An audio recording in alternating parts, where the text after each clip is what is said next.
ভারত বিদ্বেষ কিন্তু চীনের উপর আস্থা মোহাম্মদ ইউনূসের। ভারতকে এড়িয়ে তিস্তা নিয়ে চীনের সঙ্গে কথা বাংলাদেশের। বেজিং এর সঙ্গে তিস্তা মাস্টার প্ল্যানের তোড়জোড় ঢাকার। বাংলাদেশের রংপুরে তিস্তার সমীক্ষায় চীনা রাষ্ট্রদূত। কথা বলবো মৈত্রেয়ী প্রতিনিধি রয়েছেন সঙ্গে। মৈত্রেয়ী,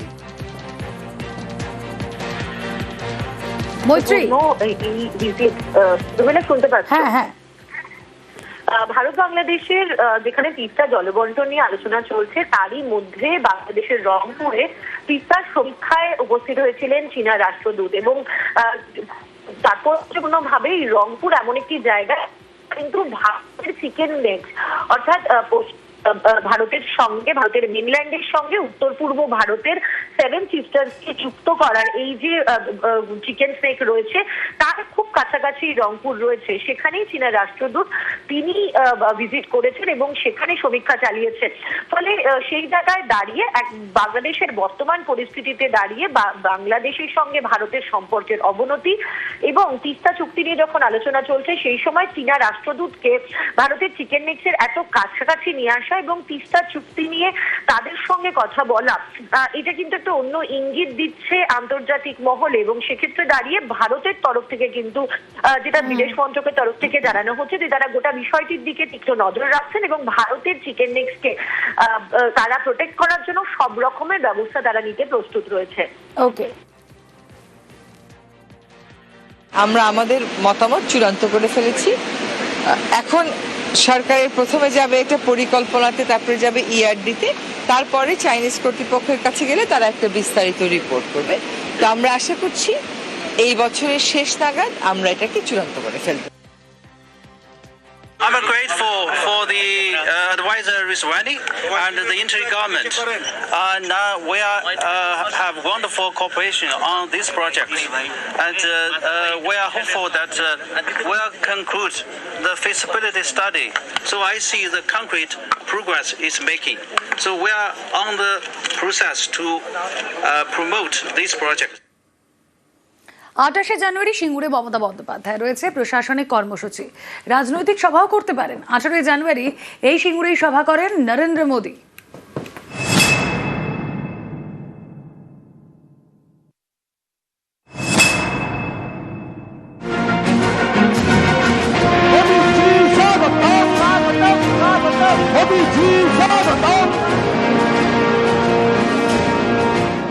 সামনে বিধানসভা ভোট, তার আগে নজরে হটস্পট সিঙ্গুর। 28 জানুয়ারি সিঙ্গুরে মমতা বন্দ্যোপাধ্যায় রয়েছে প্রশাসনিক কর্মসূচি। বাংলার বাড়ি প্রকল্পের টাকা দেওয়ার কথা ঘোষণা করবেন, রাজনৈতিক সভাও করতে পারেন।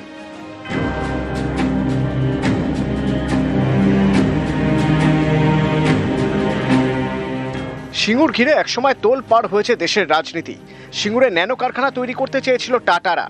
এর জন্য জোর করে কৃষকদের জমি দখলের অভিযোগে আন্দোলনে নামে তৃণমূল। এরপর 2011 সালে রাজ্য রাজনৈতিক পালাবদল হয়, ক্ষমতায় আসে তৃণমূল। সিঙ্গুরের জমি লড়াই আদালতে চলতে থাকে। শেষমেশ আদালতের নির্দেশে সিঙ্গুর ছাড়তে হয় টাটাদের। 2016 সালে সিঙ্গুরের কৃষকদের জমি ফেরত দেন মুখ্যমন্ত্রী মমতা বন্দ্যোপাধ্যায়। এটাই আমরা চেয়েছিলাম, জমি ফেরত দেওয়া হোক। সেই কথা আজকে আমরা রাখতে পেরেছি, এটা আজকে বড় জয়। 2 সপ্তাহের মধ্যে 800 কৃষক পরিবারকে তাদের চেক এবং জমির পর্চা দুটোই ফেরত দেওয়া হচ্ছে। 9117 জনের পর্চা রেডি হয়ে গেছে।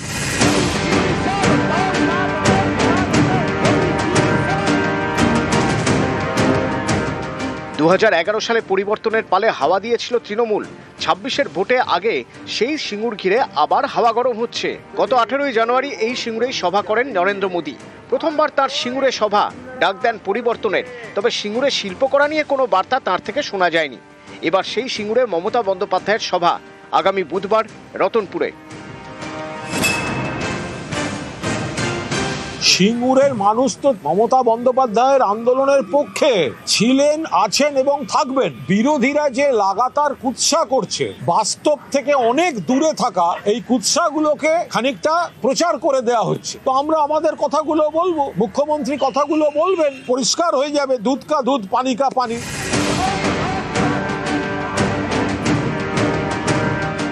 নিউজ 18 বাংলা।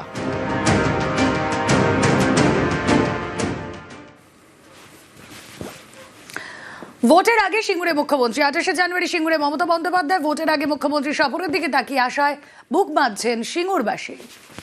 মোদি দিয়ে যে আমাদের এখানে যে এলো, ও তো কিছুই বলে গেল না, বললো যে শিল্প করবো বলে এলো।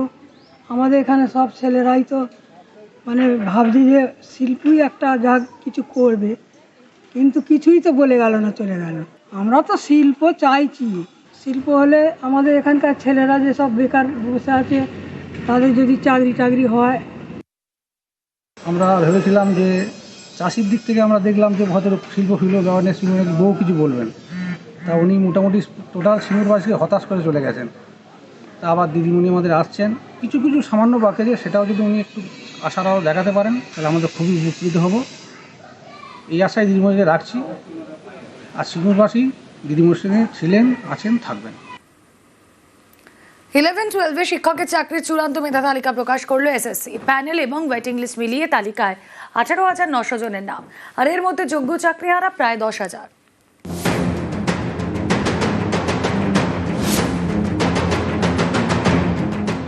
ইলেভেন 12-এর শিক্ষক নিয়োগ প্রক্রিয়া বুধবার চূড়ান্ত মেধা তালিকা প্রকাশ এসএসসির। নিয়োগ প্রক্রিয়ায় ইন্টারভিউয়ে ডাক পেয়েছিলেন প্রায় 20,000 চাকরি প্রার্থী। এর মধ্যে চূড়ান্ত প্যানেল এবং ওয়েটিং লিস্ট মিলিয়ে তালিকায় 18,900 জনের নাম। 2016 সালের এসএসসির কোটা প্যানেল গত বছরের এপ্রিলে বাতিল করে দেয় সুপ্রিম কোর্ট। এর জেরে 9, 10, 11, 12 মিলিয়ে যোগ্য চাকরিহারা 13,000-এর কিছু বেশি। 11-12-এর চূড়ান্ত মেধা তালিকায় নাম রয়েছে প্রায় 10,000 জন যোগ্য চাকরিহারার। নবম দশমের মেধা তালিকা এখনো প্রকাশিত হয়নি, সেখানে নিয়োগ প্রক্রিয়া চলছে। অর্থাৎ 11-12-এর চূড়ান্ত মেধা তালিকাতেই যোগ্য চাকরিহারাদের অধিকাংশের নাম উঠে গিয়েছে। বুধবার 3টি তালিকা প্রকাশ করে স্কুল সার্ভিস কমিশন: চূড়ান্ত মেধা তালিকা, ওয়েটিং লিস্ট এবং রিজেক্ট লিস্ট।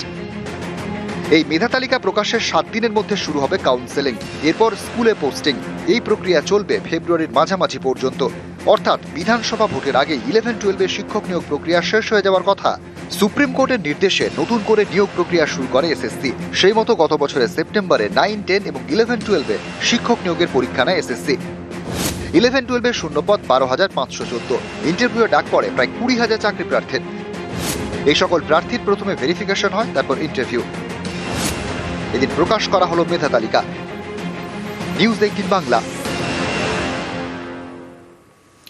রাজ্যের 8 বিশ্ববিদ্যালয়ের নয়া উপাচার্য, সংস্কৃত কলেজ এবং বিশ্ববিদ্যালয়ের উপাচার্য অয়ন ভট্টাচার্য।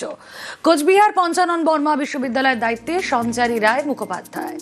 হরিচাঁদ গুরুচাঁদ বিশ্ববিদ্যালয়ের উপাচার্য নিমাই চন্দ্র সাহা। রায়গঞ্জ বিশ্ববিদ্যালয়ের দায়িত্বে অর্ণব সেন। জামানজারবার মহিলা বিশ্ববিদ্যালয়ে মিতা বন্দ্যোপাধ্যায়। বাবা সাহেব আম্বেদকর এডুকেশন ইউনিভার্সিটির উপাচার্য অরুণাশিস গোস্বামী। উত্তরবঙ্গ কৃষি বিশ্ববিদ্যালয়ের দায়িত্বে দেবব্রত বসু। ওয়েস্ট বেঙ্গল স্টেট ইউনিভার্সিটির উপাচার্য দেবব্রত মিত্র।